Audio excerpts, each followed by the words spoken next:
ৰাজ্যত ভয়াবহ ৰূপত বৃদ্ধি পাইছে আফ্ৰিকান সোয়াইন ফিভাৰৰ প্ৰাদুৰ্ভাৱ গাহৰি দেহত সংক্ৰমিত হৈছে সোয়াইন ফিভাৰ এই ৰোগত আক্ৰান্ত গাহৰিৰ মৃত্যু নিশ্চিত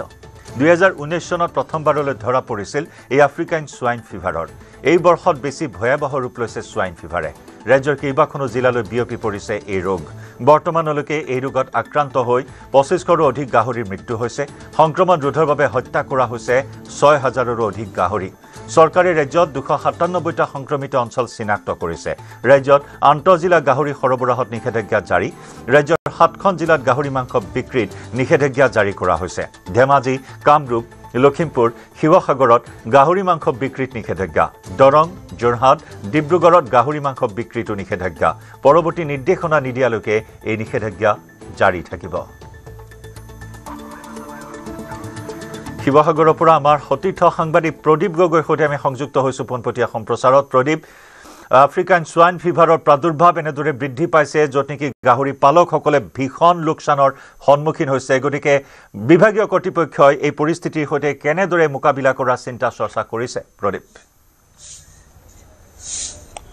হয় জয়ন্ত আমি যোৱা 1.5 মাহৰ পৰা আফ্ৰিকান সোয়াইন ফিভাৰ কি ধৰণে প্ৰাদুৰ্ভাৱ বৃদ্ধি পাইছে সেই বিষয়ে আমি খদৰি কৰি আহিছো আৰু আজি সামগ্ৰিক পৰিৱেশৰ বিষয়ে আমি জনাম মোৰ হৈতে বৰ্তমান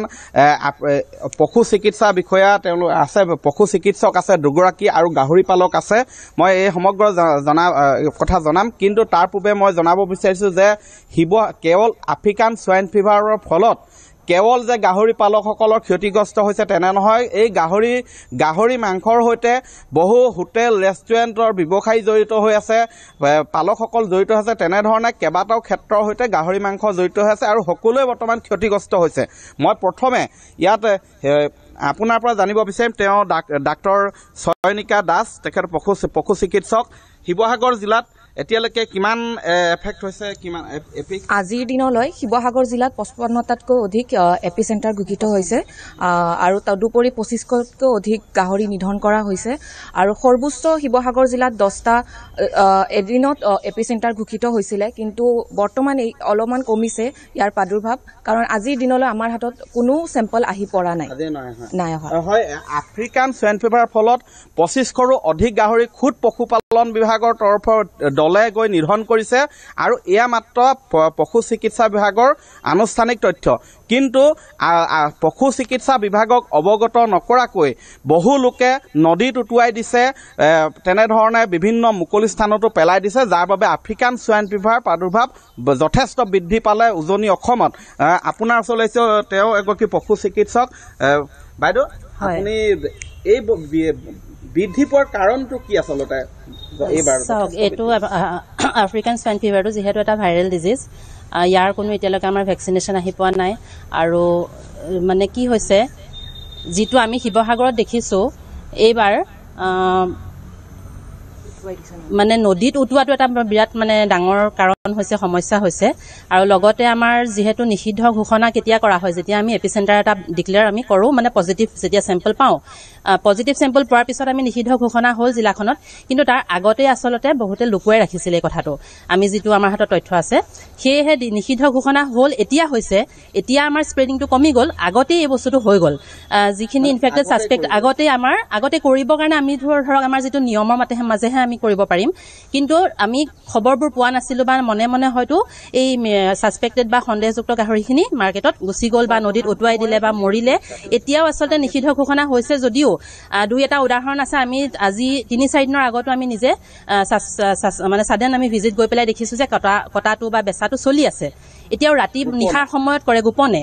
গতিকে সেই বস্তুটো অলপ যদি ৰাইজে সজাগ নহয় এতিয়া গোপনে কাটিবলৈ ধৰক আমাৰ হাতত গাহৰি দুই এটা আছে কিন্তু এই পৰিস্থিতিত যদি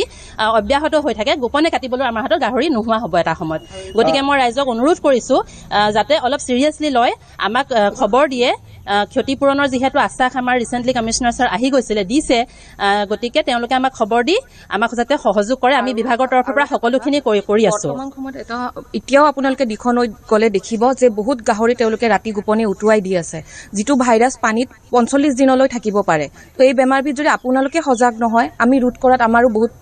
মানে অসুবিধাত পৰিম মানে সো আপোনালোকৰ অনুৰোধ যে পুতিত হ'ব যদি গাহৰি মৰিছে আৰু আমাৰ বিভাগক জনাওক আমি আপোনাক সকলো ধৰণে সহায় কৰিবৰ বাবে ৰেডি আছো মোৰ কাষত গাহৰি পালক এগৰাকী আছে আহক এফালে আপুনি গাহৰি পালক সন্থাৰ সৈতেও জড়িত আছিলে হয় কি ক'ব অলপ চাবলৈ হয় কি ক'ম মানে এই বস্তুটো আজি জুলাই মাহৰ পৰা হৈ আছে আমি কেইবাবাৰো চৰকাৰক জনাই আছোঁ বা তেওঁলোকক কৈ আছোঁ যে বাহিৰৰ পৰা গাহৰিটো বন্ধ কৰিব লাগে বহিৰাজ্যৰ পৰা এই বস্তুটো বহিৰাজ্যৰ পৰা অহাৰ কাৰণে হ'ল আৰু তাত য'ত অসমলৈ সোমাওঁতে য'ত তেওঁলোকে মানে যিটো চেক কৰিব লাগে সেই চেক নকৰাৰ কাৰণে বস্তুটো ইয়ালৈ সোমাই অহাৰ পিছত আমি নিজেও কেইবাবাৰো দেখিছোঁ বা ধৰাও পেলাইছোঁ যে মৃত গাহৰি আমি পাইছোঁ বহিৰাজ্যৰ পৰা অহা সেই বস্তুটো তেতিয়াই যদি বন্ধ কৰিলেহেঁতেন আজি জুলাই মাহতে যদি বন্ধ কৰিলেহেঁতেন আজি এই বস্তুটো নহয়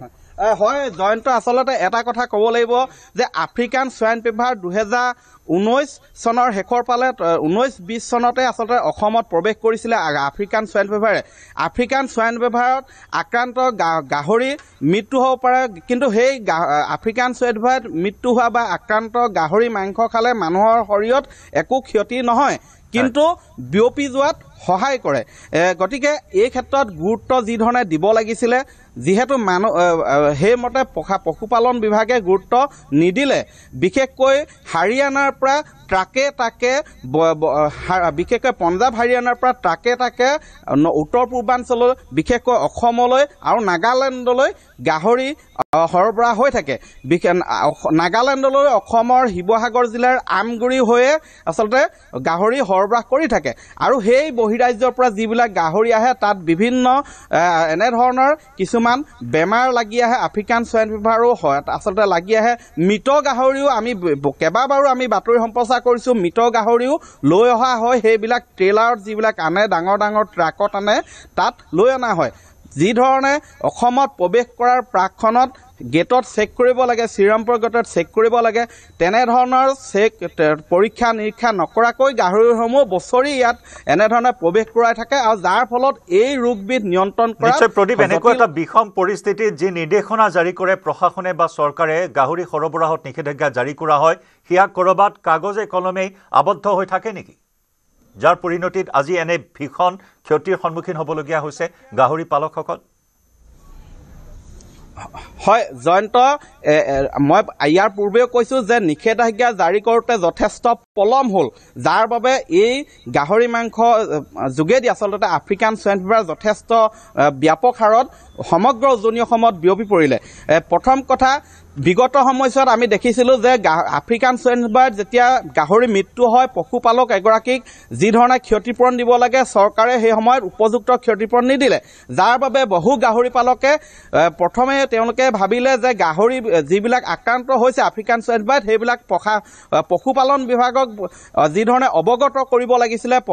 গাহৰি পালকসকলে আফ্ৰিকান সোৱাইন ফিভাৰ চেম্পুল পঠিয়াব লাগিছিলে টেষ্ট কৰিবৰ বাবে তেনেধৰণে অৱগত নকৰিলে আৰু নকৰাৰ মূল কাৰণটো হ'ল যে যদিহে অৱগত কৰে পজিটিভ ধৰা পৰে তেনেহ'লে সেই গোটেই গাহৰি ফাৰ্মখনৰ গাহৰি নিধন কৰি পুতি পেলোৱা হয় তেওঁলোকে বহুতে সন্দেহ কৰিলে যে আমি উপযুক্ত ক্ষতিপূৰণ নাপাব পাৰোঁ সেয়ে তেওঁলোকে আক্ৰান্ত আফ্ৰিকান সোৱাইন ফিভাৰত আক্ৰান্ত গাহৰি বাটে পথে কটা আৰম্ভ কৰিলে আমি বিভিন্ন গ্ৰাম্যাঞ্চল ভ্ৰমণ কৰিছোঁ যে গাহৰি মাংস নিষেধাজ্ঞা আৰোপ কৰাৰ পিছতো তেওঁলোকে গোপনে গাহৰি মাংস বিভিন্ন প্ৰান্তত কাটিলে নদীত উটুৱাই দিলে আৰু এনেধৰণে এই ৰোগে আচলতে মহামাৰীৰ ৰূপ ল'লে সমগ্ৰ উজনি অসমত নদীত এতিয়াও গ'লে জয়ন্ত দিখৌ দৰিকা নদীত এতিয়াও মৃত গাহৰি পৰি আছে গতিকে এই ক্ষেত্ৰত কেৱল পশুপালন বিভাগে ইয়াত কেৱল চালে ইয়াত নিয়ন্ত্ৰণ কৰিবলৈ সক্ষম নহ'ব ইয়াত সম্পূৰ্ণ আৰক্ষী প্ৰশাসন সম্পূৰ্ণ সষ্টম হ'ব লাগিব কাৰণ আৰক্ষীয়ে যেতিয়ালৈকে প্ৰশাসনে কঠোৰ পদক্ষেপ নল'ব কিন্তু এই ৰোগে এনেধৰণে আৰু ভয়াৱহ ৰূপ ধাৰণ কৰিব আৰু বহু ক্ষতিৰ সন্মুখীন হ'ব লাগিব গাহৰি পালকসকল প্ৰদীপ ধন্যবাদ জ্ঞাপন কৰিছোঁ আপোনাক